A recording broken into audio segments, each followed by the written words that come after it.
بھائی اس شخص نے جس طرح پہلا پیر اٹھانے کی نیت کی اسی طرح دوسرا پیر اٹھانے کی بھی نیت کی، لیکن عمل نہیں کر سکا۔ اسی لیے کہا گیا ہے کہ انما الاعمال بالنیات، اعمال کا دار و مدار نیتوں پر ہے۔ ورنہ سوچئے کہ اگر اعمال بھی انسان کے اختیار میں ہوتے تو پھر خدا کا نظام تو دھرم بھرم ہو کر رہ جاتا، جس کا جب دل چاہتا جو دل چاہتا کر گزرتا۔ سورہ رحمان کی آیت 33 سے بھی ہمیں عقیدہ جبر و قدر کا یہی جواب ملتا ہے کہ جن و انس بے شک ان ارض و سماوات کی وسعتوں کو پار کرنے کی نیت تو ضرور کر سکتے ہیں، لیکن عمل بنا اس پروانہ راہداری کے ممکن نہیں جس کے عطا کرنے والے امیر المومنین علیہ الصلوۃ والسلام ہیں۔ ارشاد قدرت ہوتا ہے کہ اے گروہ جن و انس، اگر تمہارے بس میں ہے تو ان ارض و سماوات کی وسعتوں کو پار کرو۔ پھر خداوند عالم چیلنج کرتا ہے کہ فنفذو، کرو اگر کر سکتے ہو تو، لا تنفذون، نہیں کر سکتے، الا بسلطان، مگر بذریعہ سلطان، بذریعہ پروانہ راہداری۔ لہٰذا یہ مسئلہ جبر و قدر ہمیشہ کے لیے حل ہو گیا کہ نہ صرف انسان بلکہ جنات بھی صرف اور صرف نیت کے معاملے میں مختار ہیں، لیکن عمل ہرگز ان کے اختیار میں نہیں۔ اچھا، مزے کی بات تو یہ ہے کہ یہ موصوف عقیدہ جبر و قدر پر اپنی عالمانہ رائے دینے کے بعد امیر المومنین علیہ الصلوۃ والسلام کا تعارف ان الفاظ میں کراتے ہیں کہ پاؤں اٹھا، اس نے اٹھایا ایک پاؤں، کہا دوسرا اٹھا، کہا دونوں ایک ساتھ تو اٹھ نہیں سکتے، ٹھیک ہے نا، دونوں ایک ساتھ تو اٹھ ہی نہیں سکتے، تو کہا اتنا مختار، اتنا مجبور، بھائی توجہات مقبول میں، اب میں علی کا تعارف کراؤں، بھائی جو ایک پاؤں اٹھائے، ہوا میں ایک پاؤں اٹھائے وہ مختار، جو دونوں نہ اٹھا سکے وہ مجبور، اور جو خیبر میں دونوں اٹھا لے وہ حیدر کرار۔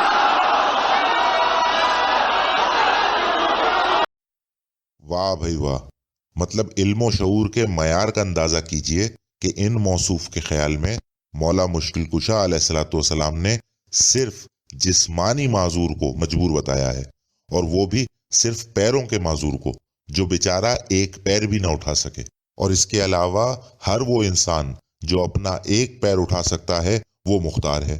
بھائی میرے، ایک پیر تو کوئی جانور بھی اٹھا سکتا ہے، تو آپ کے خیال میں وہ جانور کسی معذور انسان سے زیادہ مختار ہے؟ اور پھر بقول آپ کے جب ایک پیر اٹھانے والا مختار ہوا تو یہ بتائیے کہ دونوں پیر اٹھانے والا کیا ہوا؟ حیدر کرار کے معنی ہرگز دونوں پیر اٹھانے والے کے نہیں ہوتے۔ جو آپ نے انسان کو مختار اور حضرت علی علیہ الصلوۃ والسلام کو حیدر کرار بتا دیا، لہٰذا اگر مولا دونوں پیر اٹھا کر مختار قرار پائے تو پھر ایک پیر اٹھانے والا انسان تو مجبور ہوا، اور پھر ایسی صورت میں اس معذور کا کیا بنے گا جو بیچارہ کوئی پیر بھی نہیں اٹھا سکتا؟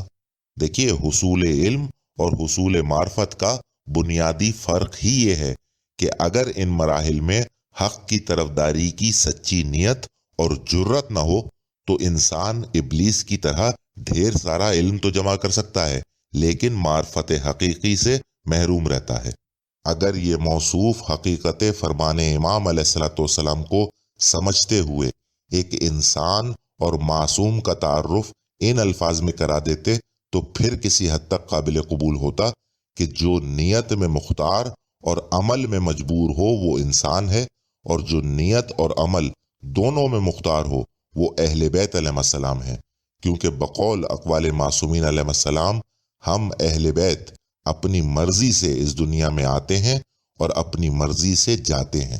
لیکن جیسا کہ میں نے کہا کہ معصومین علیہ السلام کا یہ تعارف بھی ایک حد تک قابل قبول ہے، کیونکہ جہاں تک اس دنیا میں آنے اور جانے کا تعلق ہے تو بے شک یہ ہستیاں ان پر مکمل اختیار رکھتی ہیں، لیکن بات دراصل یہ ہے کہ خداوند عالم کی کائنات میں ولادت اور شہادت کے علاوہ اور بہت سے بڑے بڑے امور موجود ہیں، ورنہ امیر المومنین علیہ الصلوۃ والسلام یہ کبھی نہ کہتے کہ میں نے خدا کو اپنے ارادوں کے ناکام ہونے سے پہچانا۔ اسی طرح جب ایک بار حضرت صلی اللہ علیہ وآلہ وسلم نے کسی سوال کے جواب میں یہ کہہ دیا تھا کہ میں اس کا جواب کل دوں گا، تو خداوند عالم نے 40 روز کے لیے وحی کا سلسلہ بند کر دیا تاکہ امت یہ بات بخوبی سمجھ لے کہ مخلوق کے اختیار میں صرف نیت کرنا ہے، عمل کرنا ہرگز نہیں۔ لہٰذا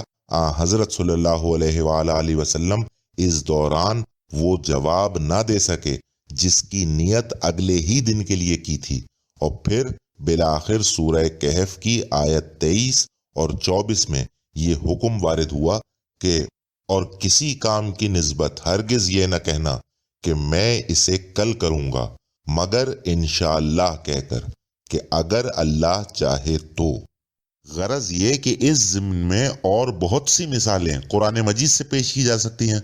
جیسے سورہ قصص کی آیت 56 جہاں ارشاد باری تعالیٰ ہوتا ہے کہ اے رسول صلی اللہ علیہ وآلہ وسلم، تم جس کو دوست رکھتے ہو اسے ہدایت نہیں کر سکتے، بلکہ خدا ہی جس کو چاہتا ہے ہدایت کرتا ہے، اور وہ ہدایت پانے والوں کو خوب جانتا ہے۔ اب بتائیے مجھے کہ اس آیہ مبارکہ کی روح سے کون مختار ہوا اور کون مجبور؟ اور ویسے بھی یہ بات تو ہمارے بنیادی عقائد میں سے ہے کہ اللہ رب العزت کے سوا کوئی بے نیاز نہیں،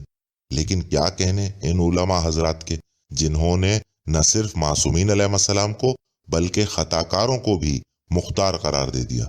خیر بہرحال اب جب یہ موضوع نکل ہی آیا ہے تو صاحبان عقل و شعور کے لیے اس حوالے سے ایک کام کی بات اور کہتا چلوں، اور وہ یہ کہ دیکھیے جیسا کہ امیر المومنین حضرت علی ابن ابی طالب علیہ السلام نے فرمایا کہ پاک ہے وہ ذات جس کی رحمت اس کے غضب پر سبقت لے گئی۔ یہی وجہ ہے کہ اسلام میں نیکی کا صلہ تو انسان کو صرف اس کی نیت کرنے پر مل جاتا ہے، لیکن برائی کی سزا کسی کو اس وقت تک نہیں دی جا سکتی جب تک وہ اس برائی کو انجام نہ دے لے۔ اور یہ اصول نہ صرف شریعت محمدی صلی اللہ علیہ وآلہ وسلم کا بلکہ ان تمام شریعتوں کا بنیادی قانون رہا ہے جو اللہ کے جملہ انبیاء و مرسلین لے کر آئے۔ اب سنیے اس ہستی کی ایک اور فضیلت جو قرآن مجید کا بھی محور ہے اور میری اس گفتگو کا بھی۔ حضرت موسیٰ علیہ السلام کی معراج میں جب اس ہستی نے ایک لڑکے کو بنا کسی ظاہری سبب کے قتل کر ڈالا تو حضرت موسیٰ علیہ السلام خفا ہوئے۔ سورہ کہف کی آیت 74 میں یہ ارشاد ہوا کہ یہاں تک کہ ایک رستے میں ایک لڑکا ملا تو حضرت خضر علیہ السلام نے اسے مار ڈالا۔ حضرت موسیٰ علیہ السلام نے کہا کہ آپ نے ایک بے گناہ شخص کو ناحق بغیر قصاص کے مار ڈالا، یہ تو آپ نے بڑی بری بات کی۔ جس پر اس ہستی نے اس عمل کی وضاحت ان الفاظ میں فرمائی کہ اور وہ جو لڑکا تھا اس کے ماں باپ دونوں مومن تھے، ہمیں اندیشہ یہ ہوا کہ وہ بڑا ہو کر بد کردار ہوتا اور وہ اپنے ماں باپ کو کسی سرکشی اور کفر میں پھنسا دیتا، تو ہم نے چاہا کہ ان کا پروردگار اس کی جگہ ان کو اور بچہ عطا فرمائے جو پاک تینتی میں اور محبت میں اس سے بہتر ہو۔ اب آپ اپنے دل پہ ہاتھ رکھ کر مجھے صرف اتنا بتائیے کہ کیا اس ہستی کا ایک بچے کو اس جرم میں سزائے موت دے دینا جو اس بچے کو بڑے ہو کر کبھی کرنا تھا، کیا یہ فیصلہ جملہ انبیاء و مرسلین کی شریعتوں سے بالاتر نہیں؟ بے شک ہے، بے شک اس ہستی کی طرح اس کی شریعت بھی تمام انبیاء و مرسلین علیہ السلام اور ان کی شریعتوں سے بالاتر ہے۔ یہی وجہ ہے کہ امام حسن عسکری علیہ السلام فرماتے ہیں کہ قائم آل محمد علیہ السلام اپنے علم سے جس سے سب باتیں ان پر ظاہر ہوں گی فصل قضایا کیا کریں گے، ان کی شریعت باطنی ہوگی، کوئی گواہ وغیرہ کی ضرورت نہ ہوگی۔ لہٰذا خدا کے واسطے آقاؤں کے آقا کی حق تلفی کرنے سے پہلے 1000 بار سوچ لیجئے کہ کہیں یہ عمل آپ کی رہی صحیح نیکیوں کو اس طرح نہ کھا جائے جیسے سوکھی لکڑی کو آگ کھا جاتی ہے۔ لیکن کیا کیا جائے کہ جب شیطان انسان کو اس درجہ بے حس اور مطلبی بنا دے کہ وہ اپنے مقصد کی تکمیل کی خاطر قرآن مجید اور اقوال معصومین علیہ السلام کے مد مقابل آن کھڑا ہو۔ قرآن مجید اگر یہ کہے کہ علمہ شدید القوا، کہ حضرت صلی اللہ علیہ وآلہ وسلم کو تعلیم دینے والے حضرت جبریل علیہ السلام ہیں، تو فوراً آپ یہ کہہ دیں کہ معاذ اللہ وہ تو شاگرد ہیں حضرت علی علیہ السلام کے، بنا یہ سوچے سمجھے کہ ایسا کہہ دینے سے حضرت صلی اللہ علیہ وآلہ وسلم حضرت علی علیہ السلام کے شاگرد در شاگرد ہو جاتے ہیں، اور پھر اس بدنما تضاد کو یہ کہہ کر چھپانے کی کوشش کی جائے کہ جناب حضرت صلی اللہ علیہ وآلہ وسلم کو تعلیم دینے والے تو بے شک حضرت جبریل علیہ السلام ہی ہیں، لیکن اس کے باوجود ہم حضرت جبریل علیہ السلام کو رسول خدا صلی اللہ علیہ وآلہ وسلم کا استاد اس لیے تسلیم نہیں کر سکتے کیونکہ جو کچھ بھی حضرت جبریل علیہ السلام نے آپ صلی اللہ علیہ وآلہ وسلم کو تعلیم فرمایا وہ ان کا ذاتی علم نہیں تھا، بلکہ وہ سب کچھ تو اللہ رب العزت کا عطا کردہ تھا۔ اب بتائیے مجھے کہ کیا اہل بیت علیہ السلام کے کسی نام لیوا کی زبان پر ایسی جہالت آمیز توجیحات زیب دیتی ہیں؟ حضور والا، نہ تو کوئی ہوش مند انسان یہ دعویٰ کرتا ہے نہ کر سکتا ہے کہ کائنات کا کوئی بھی علم کسی کا ذاتی علم ہے، کیونکہ عقل اس بات کی گواہی دیتی ہے کہ ہر طرح کے علم و عرفان کا بنیادی منبع صرف اور صرف ذات باری تعالیٰ ہے۔ تو اب اگر حضرت جبریل علیہ السلام کا عطا کردہ علم ان کا ذاتی نہیں تھا، تو پھر حضرت صلی اللہ علیہ وآلہ وسلم اور باقی اہل بیت علیہ السلام نے جو علم ہمیں عطا کیا وہ ان کا ذاتی علم کیسے ہو گیا؟ یا بقول آپ کے جو علم حضرت علی علیہ السلام نے حضرت جبریل علیہ السلام کو عطا کیا وہ علم حضرت علی علیہ السلام کا ذاتی علم کیسے ہوا؟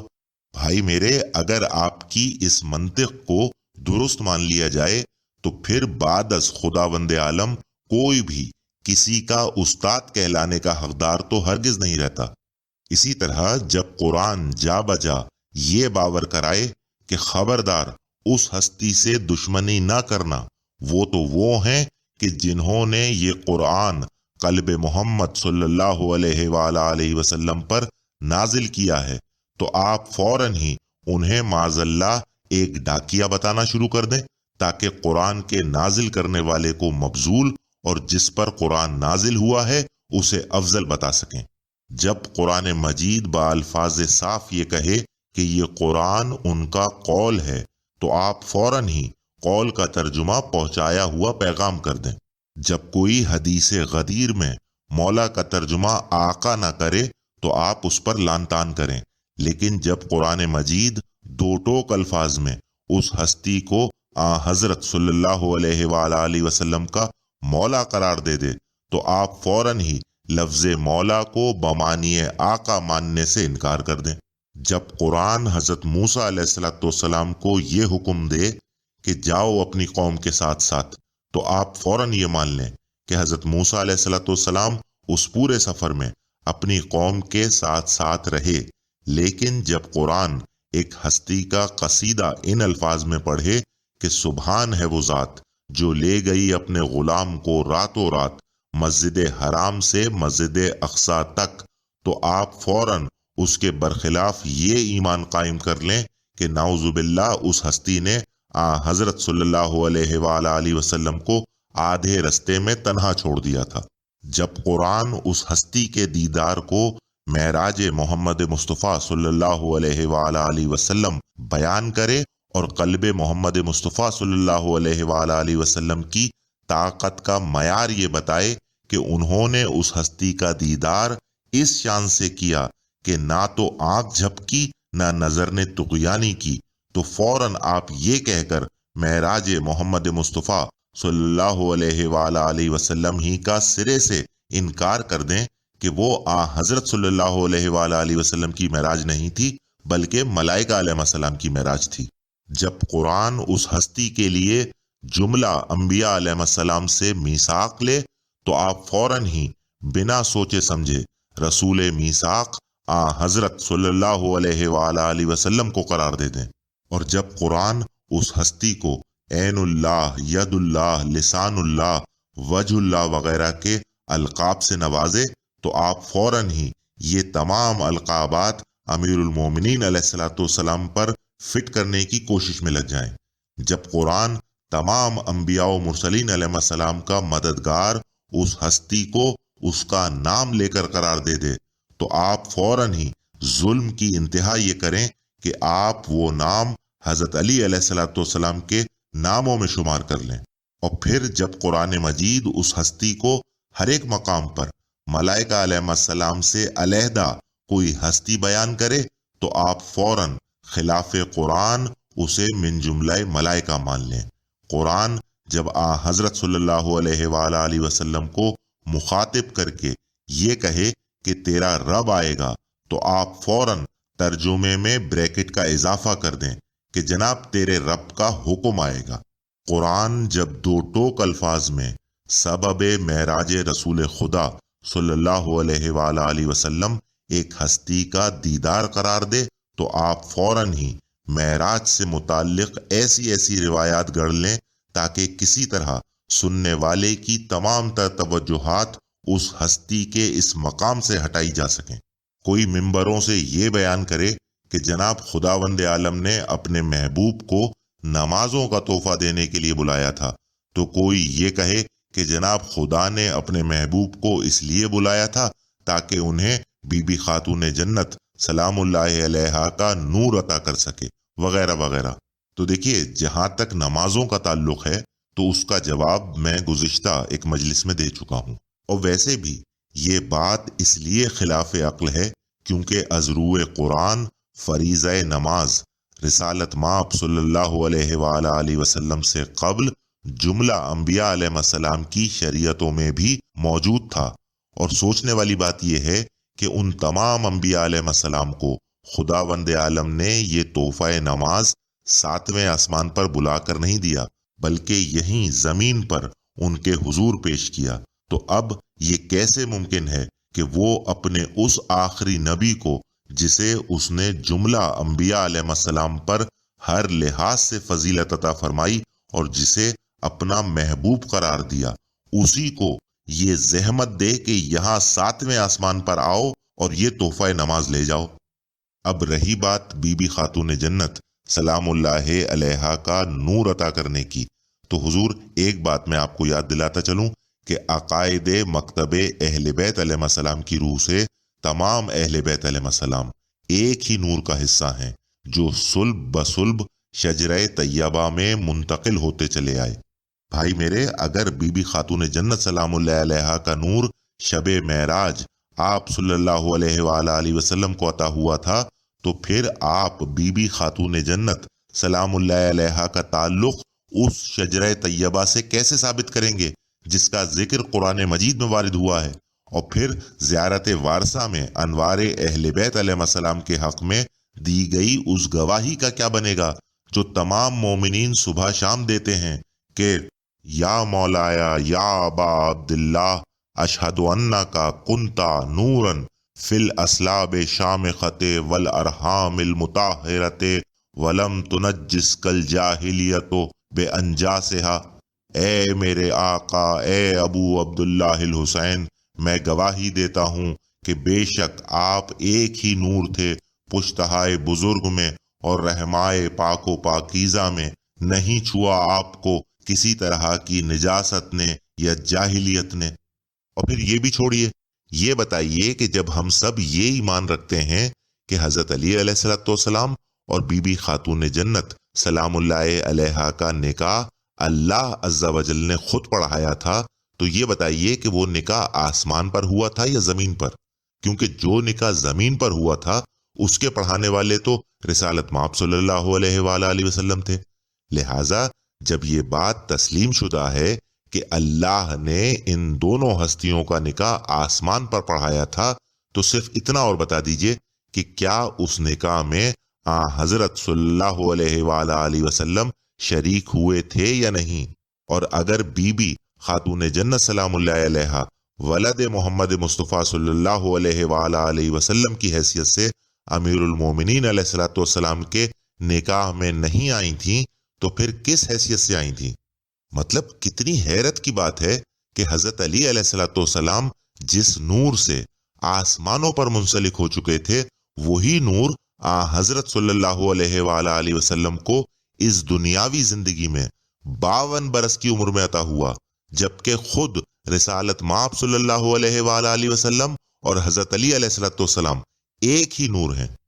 دیکھیے، بات دراصل یہ ہے کہ جیسا کہ امیر المومنین حضرت علی ابن ابی طالب علیہ السلام نے فرمایا کہ انسان اپنی زبان کے پیچھے پوشیدہ ہے، لہٰذا اب جو کوئی بھی حقائق قرآن کے برخلاف زبان کھولے گا تو اس کی زبان پر آنے والے ایسے بے تکے دلائل اور کھوکھلے الفاظ رہتی دنیا تک اسے ذلیل و رسوا کرتے رہیں گے۔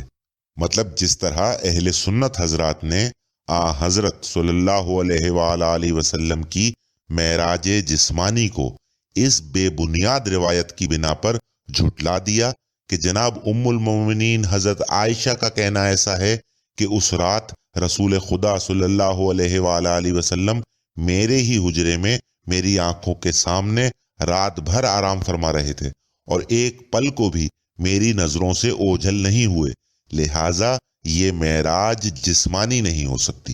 لیکن اب ان کم عقلوں کو کون سمجھائے کہ بھائی میرے، جب آپ خود یہ بات تسلیم کرتے ہیں کہ حضرت صلی اللہ علیہ وآلہ وسلم اور حضرت عائشہ کی شادی ہجرت نبوی صلی اللہ علیہ وآلہ وسلم کے بعد مدینہ منورہ میں ہوئی تھی، اور یہ واقعہ معراج ہجرت سے سال بھر پہلے کا ہے کہ جب حضرت صلی اللہ علیہ وآلہ وسلم شہر مکہ میں مقیم تھے، تبھی تو آپ صلی اللہ علیہ وآلہ وسلم کا یہ سفر معراج مسجد حرام سے شروع ہوا۔ تو اب آپ کی پیش کردہ یہ روایت نہ صرف بے بنیاد ثابت ہوتی ہے بلکہ توہین رسالت کے زمرے میں آتی ہے،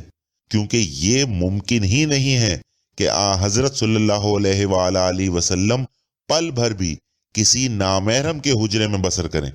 بعین ہی جو لوگ حقیقی مقصد معراج رسول خدا صلی اللہ علیہ وآلہ وسلم کو چھپانے کے لیے بنا سوچے سمجھے یہ بیان کرتے ہیں کہ جناب خدا نے اپنے محبوب کو اس لیے بلایا تھا تاکہ انہیں بی بی خاتون جنت سلام اللہ علیہا کا نور عطا کرے، تو ان لوگوں سے میں صرف یہ پوچھنا چاہتا ہوں کہ بھائی میرے، جب بقول آپ کے حضور صلی اللہ علیہ وآلہ وسلم کے آنگن میں بی بی خاتون جنت سلام اللہ علیہا کی ولادت واقع معراج سے 7 سال پہلے ہو چکی تھی، تو اب ایسی بے تکی روایت بیان کرنے کا کیا مقصد ہے؟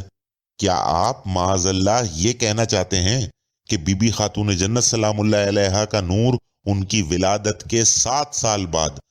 حضرت صلی اللہ علیہ وآلہ وسلم کو عطا ہوا؟ اور یہ بھی ممکن نہیں کہ آپ کسی طرح بی بی خاتون جنت سلام اللہ علیہا کی ولادت ہجرت رسالت مآب صلی اللہ علیہ وآلہ وسلم کے بعد ثابت کر سکیں، کیونکہ ہجرت سے 3 سال پہلے تو بی بی خدیجہ سلام اللہ علیہا کا وصال ہو چکا تھا۔ خدا کے واسطے کچھ عقل سے کام لیجئے۔ دیکھیے، اہل بیت علیہ السلام کی ہر فضیلت سر آنکھوں پر، لیکن اگر کسی ایک ہستی کی فضیلت کے بیان میں کسی دوسرے کی حق تلفی مقصود ہو تو یہ راہ ہدایت نہیں بلکہ گمراہی ہے۔ اب اس گفتگو کے اختتام پر معراج محمد مصطفیٰ صلی اللہ علیہ وآلہ وسلم سے متعلق ایک اہم بات کی وضاحت اور کرتا چلوں، اور وہ یہ کہ جس کسی مورخ نے یہ واقع معراج تفصیل سے نقل کیا ہے، اس نے یہ اعتراف ضرور کیا ہے کہ اس سفر کے دوران حضرت صلی اللہ علیہ وآلہ وسلم قدم قدم پر حضرت جبریل علیہ السلام سے سوال کرتے رہے کہ یہ کیا ہے اور یہ کیا ہے، اور حضرت جبریل علیہ السلام انہیں بتاتے رہے۔ گویا حضرت جبریل علیہ السلام حضرت صلی اللہ علیہ وآلہ وسلم کے لیے ممبر سلونی بنے ہوئے تھے کہ وہ پوچھتے رہے اور یہ بتاتے رہے۔ لیکن اس کے باوجود چونکہ اس امت کو کسی بھی صورت یہ بات قابل قبول نہیں کہ حضرت جبریل علیہ السلام حضرت صلی اللہ علیہ وآلہ وسلم کے استاد ہیں، لہٰذا وہ ان تمام واقعات کی توجیہ یہ بیان کرتے ہیں کہ جناب یہ سب کچھ صرف اور صرف ہماری معلومات میں اضافے کے لیے تھا، ورنہ حضرت صلی اللہ علیہ وآلہ وسلم ان تمام چیزوں کا علم معاذ اللہ حضرت جبریل علیہ السلام سے زیادہ رکھتے تھے۔ بہت اچھے، لیکن جناب والا آپ کو کم از کم ایک بات تو پھر بھی تسلیم کرنی پڑے گی کہ کسی تاریخ میں آپ کوئی ایک ایسی صحیح روایت بطور مثال نہیں پیش کر سکتے جہاں حضرت جبریل علیہ السلام نے اپنی لا علمی کا اظہار کرتے ہوئے حضرت صلی اللہ علیہ وآلہ وسلم سے کچھ پوچھا ہو اور آپ صلی اللہ علیہ وآلہ وسلم نے ان کے علم میں اضافہ کیا ہو۔ جب کبھی سوال کیا تو حضرت صلی اللہ علیہ وآلہ وسلم ہی نے کیا، اور جواب دینے والے ہمیشہ حضرت جبریل علیہ السلام ہی رہے۔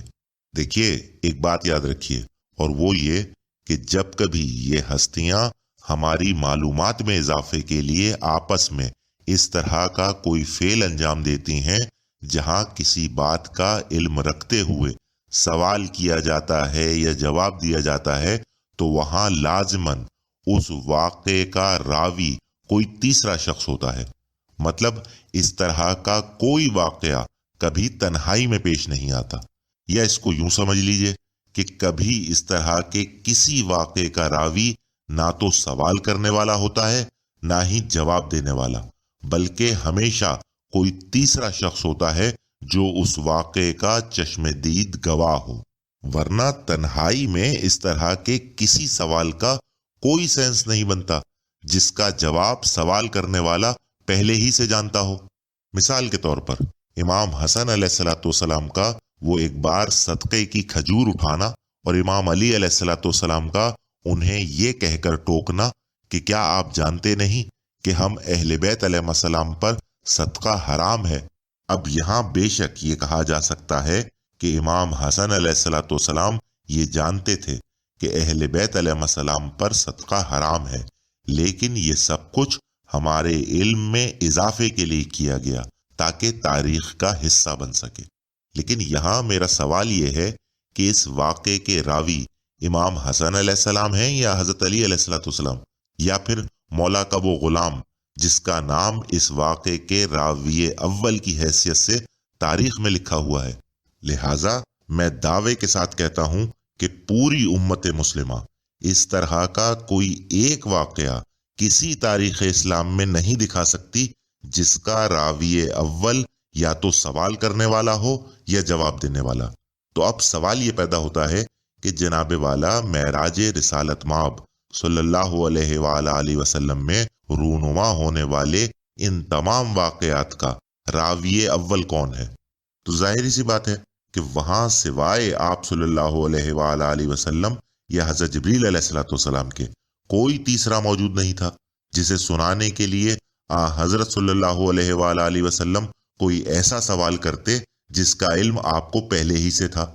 بھائی میرے، ان تمام واقعات کے سب سے پہلے راوی خود حضرت صلی اللہ علیہ وآلہ وسلم ہیں، لہٰذا ان روایات سے جو نتیجہ آپ اخذ کر رہے ہیں وہ سراسر خلاف عقل ہے۔ دیکھیے بات وہی ہے کہ ہر دور میں قرآن مجید اور تاریخ کے ان حقائق کو چھپانے کے لیے طرح طرح کے حربے استعمال کیے گئے۔ ایک طرف جہاں آیات قرآنی کا مفہوم خلاف عقل و قرآن پیش کیا جاتا رہا، وہیں دوسری طرف ہر دور میں تاریخ کی ان اہم روایات میں اپنی ذاتی رائے کا اضافہ بھی کیا جاتا رہا۔ اب جہاں تک تاریخ اسلام میں اس طرح کی کسی تحریف کی نشاندہی کا تعلق ہے تو وہ اس لیے ہرگز دشوار نہیں، کیونکہ اول تو کسی بھی تاریخ کا مطابق عقل و قرآن ہونا لازمی ہے، اور دوسری بات یہ کہ دیکھیے تاریخ کا معاملہ ایسا ہے کہ اگر کسی بھی لکھی گئی تاریخ کی تصدیق اس کی قدیم تاریخ سے نہ ہو پائے تو یہ بات اسے رد کرنے کے لیے کافی ہوتی ہے، کیونکہ ظاہری سی بات ہے کہ وہ واقعات آپ کے سامنے تو رونما ہوئے نہیں جو آپ اپنی مرضی سے اس میں کچھ کمی بیشی کر سکیں۔ اب مثال کے طور پر علامہ مجلسی علیہ الرحمہ نے آج سے کم و بیش 300 سال پہلے جس تفصیل کے ساتھ یہ واقع معراج اپنی ایک مشہور زمانہ تصنیف حیات القلوب کی دوسری جلد میں بیان کیا ہے، وہ اپنی مثال آپ ہے۔ اس کتاب میں معراج رسول خدا صلی اللہ علیہ وآلہ وسلم سے متعلق ہر ایک چھوٹی سے چھوٹی بات کو بھی مختلف ائمہ علیہ السلام کے تفصیلی فرامین کی روشنی میں پیش کیا گیا ہے۔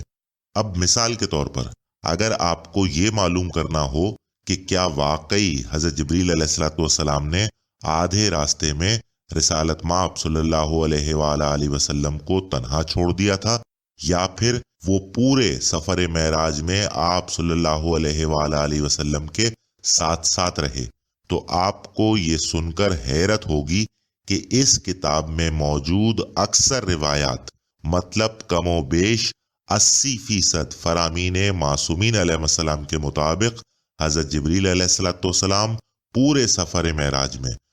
حضرت صلی اللہ علیہ وآلہ وسلم کے ساتھ ساتھ رہے، اور ان فرامین میں اس بات کا سرے سے کوئی شائبہ ہی موجود نہیں کہ معاذ اللہ کسی مقام پر حضرت جبریل علیہ السلام رک گئے اور پھر آگے کا سفر حضرت صلی اللہ علیہ وآلہ وسلم کو تنہا طے کرنا پڑا۔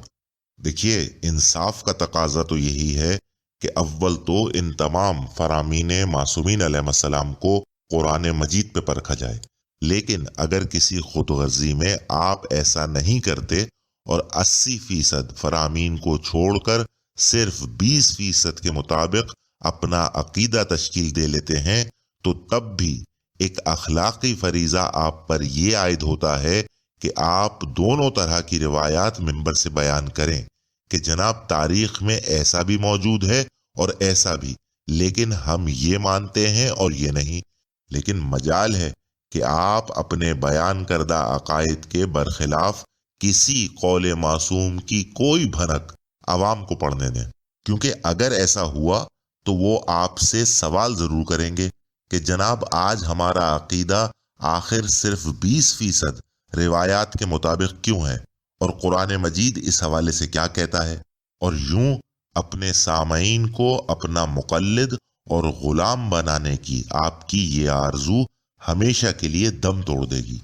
یہی وجہ ہے کہ ایسی کسی بھی صورتحال سے نپٹنے کے لیے علم رجال کا فتنہ چھوڑا گیا کہ جناب صحیح روایات اور اقوال معصومین علیہ السلام وہ نہیں ہیں کہ جن کی تصدیق قرآن کرے، بلکہ وہ ہیں کہ جن کی تصدیق علم رجال کرے۔ اب اسی طرح آپ اپنے سننے والوں کو آج یہ تو بتاتے ہیں کہ حضرت صلی اللہ علیہ وآلہ وسلم کے ساتھ ساتھ حضرت علی علیہ السلام بھی معراج پر موجود تھے، جن کا دیدار حضور صلی اللہ علیہ وآلہ وسلم نے کیا، لیکن مجال ہے کہ ان درجنوں اقوال معصومین علیہ السلام کی خبر بھی دے سکیں جن کے متعلق اس سفر معراج میں جب کبھی کسی نبی نے یا ملائکہ علیہ السلام نے حضرت صلی اللہ علیہ وآلہ وسلم سے حضرت علی علیہ السلام کے متعلق دریافت کیا کہ وہ کہاں ہیں، تو حضور صلی اللہ علیہ وآلہ وسلم نے سب کو یہی جواب دیا کہ میں انہیں اپنی امت میں اپنے جانشین کی حیثیت سے زمین پر چھوڑ آیا ہوں۔ یہ بالکل وہی بات ہے کہ جب حضرت موسیٰ علیہ السلام میقات پر گئے تھے تو وہ اپنی قوم کی ذمہ داری اپنے بھائی حضرت ہارون علیہ السلام کے سپرد کر کے گئے تھے کہ اے میرے بھائی، تم میری قوم میں میری جانشینی کرنا اور ان کی اصلاح کرتے رہنا۔ بعین ہی مسیل موسیٰ صلی اللہ علیہ وآلہ وسلم بھی معراج پر جاتے ہوئے اپنے بھائی مسیل ہارون علیہ السلام کو اپنی قوم میں اپنا جانشین بنا کر گئے۔ لیکن افسوس کی بات یہ ہے کہ حضرت ہارون علیہ السلام کے لیے تو آپ ایسا سوچ بھی نہیں سکتے کہ معاذ اللہ انہوں نے اپنے فرائض میں کوئی کوتاہی کی اور اپنے آقا کے حکم کے برخلاف ایک لمحے کے لیے بھی اپنی قوم کو چھوڑا ہو۔ لیکن یہاں امیر المومنین علیہ السلام کو آپ نے رسالت مآب صلی اللہ علیہ وآلہ وسلم سے پہلے 7ویں آسمان پر پہنچا دیا۔ کیوں؟ صرف اس لیے تاکہ قبل اس کے کہ کسی مومن کو یہ نظر آئے کہ معراج پر رسالت مآب صلی اللہ علیہ وآلہ وسلم کے علاوہ ایک ہستی اور بھی تھی جس کا دیدار حضرت صلی اللہ علیہ وآلہ وسلم نے کیا، اور وہ اس ہستی کی تلاش شروع کریں۔ لہٰذا حضرت علی علیہ الصلوۃ والسلام کو پہلے ہی وہاں پہنچا دیا جائے تاکہ بآسانی وہ حضرت علی علیہ الصلوۃ والسلام کو وہ ہستی تسلیم کر لیں جس کا دیدار رسالت مآب صلی اللہ علیہ وآلہ وسلم کی معراج قرار پایا۔ دیکھیے، تاریخ کی کتابوں میں اس پورے واقعہ معراج سے متعلق اگر کہیں ایسا کوئی ذکر موجود ہے کہ حضرت صلی اللہ علیہ وآلہ وسلم نے حضرت علی علیہ الصلوۃ والسلام کو دیکھا، تو وہ فقط یہ ہے جسے خود رسالت مآب صلی اللہ علیہ وآلہ وسلم نے روایت فرمایا کہ میں نے عرش کے نیچے علی علیہ الصلوۃ والسلام کو کھڑے ہوئے دیکھا، پوچھا اے علی تم مجھ سے پہلے یہاں آ گئے؟ جبریل علیہ الصلوۃ والسلام نے کہا کہ یا رسول اللہ آپ کس سے گفتگو کر رہے ہیں؟ میں نے کہا اپنے بھائی علی سے۔ حضرت جبریل علیہ الصلوۃ والسلام نے کہا کہ اے محمد مصطفیٰ صلی اللہ علیہ وآلہ وسلم، یہ علی نہیں ہے بلکہ خدائے رحمان و رحیم کا ایک فرشتہ ہے جس کو خدا نے علی کی صورت پہ خلق فرمایا ہے۔ لیکن کیا کہنے ان علماء حضرات کی اس بے خوفی آخرت کے، جنہوں نے نہ صرف حضرت علی علیہ الصلوۃ والسلام کو اللہ کی وہ سب سے بڑی نشانی قرار دے دیا جس کا دیدار رسالت مآب صلی اللہ علیہ وآلہ وسلم نے کیا، بلکہ معراج پر ایک پردے کا انتظام بھی کر دیا کہ جب خدا نے اس پردے سے اپنا ہاتھ باہر نکالا کہ اپنے محبوب سے مصافحہ کرے تو حضرت صلی اللہ علیہ وآلہ وسلم نے دیکھا کہ یہ تو میرے بھائی علی ابن ابی طالب علیہ الصلوۃ والسلام کا ہاتھ ہے۔ استغفر اللہ ربی واتوب الیہ۔ مطلب اگر یہ توہین رسالت نہیں تو پھر کیا ہے کہ قرآن مجید رسالت مآب صلی اللہ علیہ وآلہ وسلم کی یہ شان بیان کرے کہ انہوں نے براہ راست اس ہستی کا دیدار 2 کمان کے فاصلے سے کیا، بلکہ اس سے بھی کم، اور اس شان سے کیا کہ نہ تو آپ صلی اللہ علیہ وآلہ وسلم کی آنکھ جھپکی نہ نظر طغیانی کی۔ لیکن خدا پوچھے ان علماء سے جنہوں نے ان دونوں کے درمیان ایک پردہ حائل کر دیا۔ بہرحال آپ یہ سارے مظالم ڈھاتے رہیں اور کھلم کھلا دشمنی قرآن پر کمر بستہ رہیں اور اپنے سینے اس زوم میں پھلائے گھومیں کہ ہم تو اللہ اور اس کے رسول اور اہل بیت علیہ السلام کے ماننے والے ہیں۔ لیکن مجال ہے کہ کبھی دل میں آپ خوف خدا محسوس کر سکیں، اور مجال ہے کہ کبھی آپ کو یہ احساس ہو کہ اسلام در حقیقت ناقصین کی رائے کے سامنے نہیں بلکہ حکم خدا کے سامنے سر جھکانے کا نام ہے۔ خدا کے واسطے اپنے اندر سے اس منافقت کو نکال پھینکیے، یا پھر جن روایات کی مدد سے آپ قرآن مجید کے مد مقابل آ کھڑے ہوئے ہیں ان روایات کے نتائج کو قبول کرنے کی ہمت پیدا کیجیے، اور علل اعلان یہ اقرار کیجیے کہ ہاں حضرت علی علیہ الصلوۃ والسلام معاذ اللہ ہر لحاظ سے نہ صرف رسالت مآب صلی اللہ علیہ وآلہ وسلم سے افضل ہیں بلکہ وہ ان کے مولا اور آقا بھی ہیں۔ لیکن حقیقت یہ ہے کہ آپ ایسی کوئی بات اپنی زبان پر لانے کا سوچ بھی نہیں سکتے، کیونکہ آپ جانتے ہیں کہ ہمارے ملک کے قانون کی نظر میں ایسا کہنا کفر ہے۔ لیکن افسوس کہ آپ کو اس بات کی قطعی کوئی فکر نہیں کہ قرآن مجید کا قانون کسے کافر قرار دیتا ہے۔ دیکھیے، جس طرح حضرت علی علیہ الصلوۃ والسلام کو چوتھا خلیفہ رسول صلی اللہ علیہ وآلہ وسلم کہہ دینا ہرگز ان کی خلافت کا اقرار نہیں ہے، کیونکہ عقل یہ کہتی ہے کہ خلیفہ ہمیشہ ایک اور بلا فصل ہوا کرتا ہے، اور جو بلا فصل نہ ہو وہ خلیفہ نہیں ہو سکتا۔ ورنہ دکھائیے تاریخ میں کوئی ایک ایسی مثال جہاں خلیفہ بلا فصل نہ ہو، یا کسی انسان کے ایک سے زیادہ خلیفہ ہوں۔ لہٰذا حضرت علی علیہ الصلوۃ والسلام کی خلافت کے اقرار کا لازمہ یہ ہے کہ انہیں وہ حق دیا جائے جس کے وہ مستحق ہیں، یعنی انہیں خلیفہ بلا فصل تسلیم کیا جائے۔ بعین ہی اہل بیت علیہ الصلوۃ والسلام میں ایک ہستی خلیفۃ الرحمان کے لقب سے جانی جاتی ہے، اور ہم سب صبح شام زیارات میں اس بات کی گواہی بھی دیتے ہیں۔ لہٰذا جب تک اس ہستی کو بلا فصل خلیفہ رحمان تسلیم نہیں کیا جائے گا، گویا اس وقت تک اس ہستی کی خلافت اور امامت کا اقرار ہی نہیں کیا گیا۔ صرف 12واں امام کہہ دینا ان کی امامت کا اقرار ہرگز نہیں ہے، بلکہ ان کے اس مقام و مرتبے کا اعتراف ضروری ہے جس کا حکم قرآن مجید اور اہل بیت علیہ السلام نے ہمیں دیا کہ وہ تمام انبیاء علیہ السلام پر اللہ کے رسول ہیں، لہٰذا جملہ انبیاء علیہ السلام ان کی امت ہیں۔ اور دین اسلام میں اس اقرار کی اہمیت کا اندازہ امام جعفر صادق علیہ السلام کے اس فرمان مبارک سے بخوبی لگایا جا سکتا ہے، جہاں مولا فرماتے ہیں کہ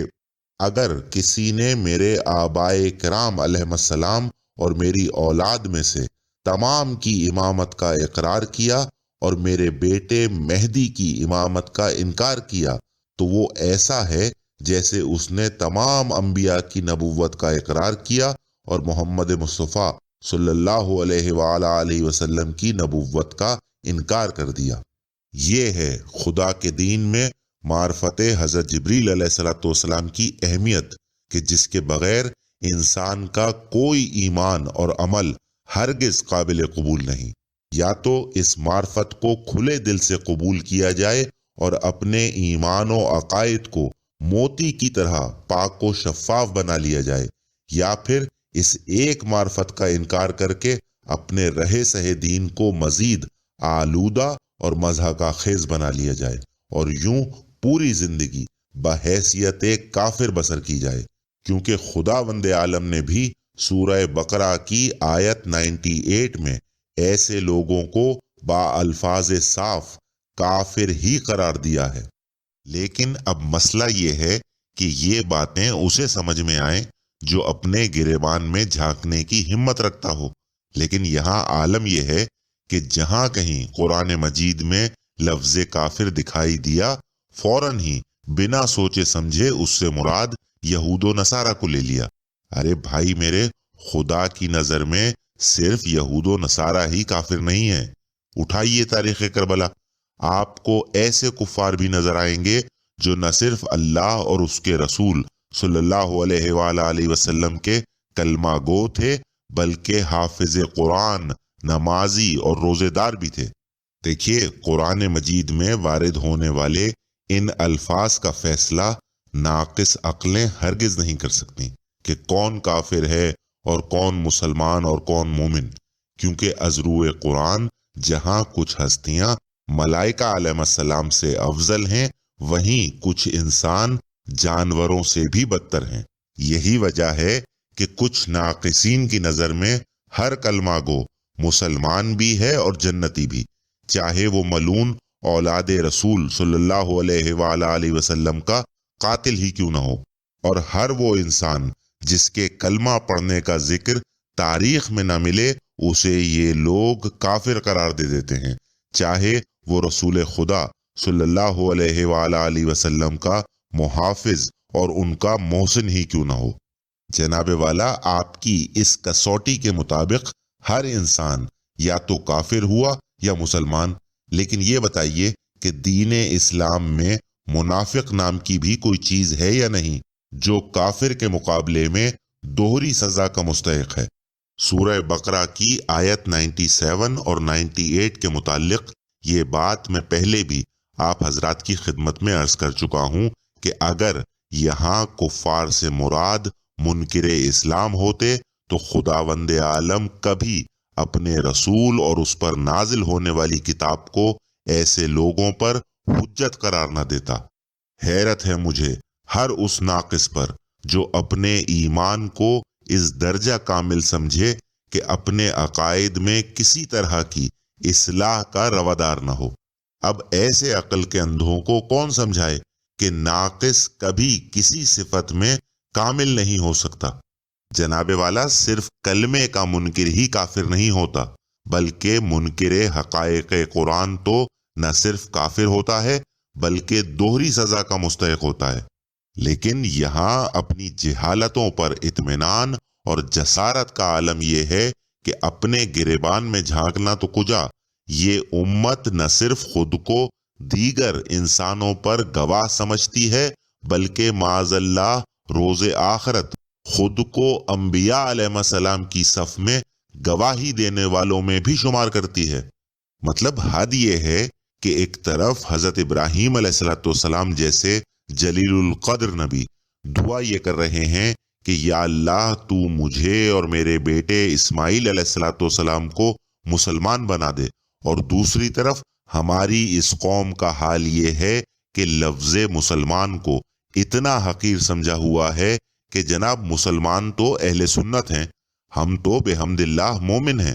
چلیں جناب یوں ہی صحیح، لیکن جناب والا بقول سورہ محمد آیت 33 مسلمان تو مسلمان مومنین میں بھی کچھ بد نصیب ایسے ہوتے ہیں جو صرف مخالفت خدا اور مخالفت رسول اللہ صلی اللہ علیہ وآلہ وسلم میں اپنے تمام اعمال ضائع کر بیٹھتے ہیں۔ بھائی میرے، جو فرمان امام علیہ السلام میں نے آپ حضرات کی خدمت میں پیش کیا، اس میں امام جعفر صادق علیہ السلام بھلا کن کفار کا ذکر کر رہے ہیں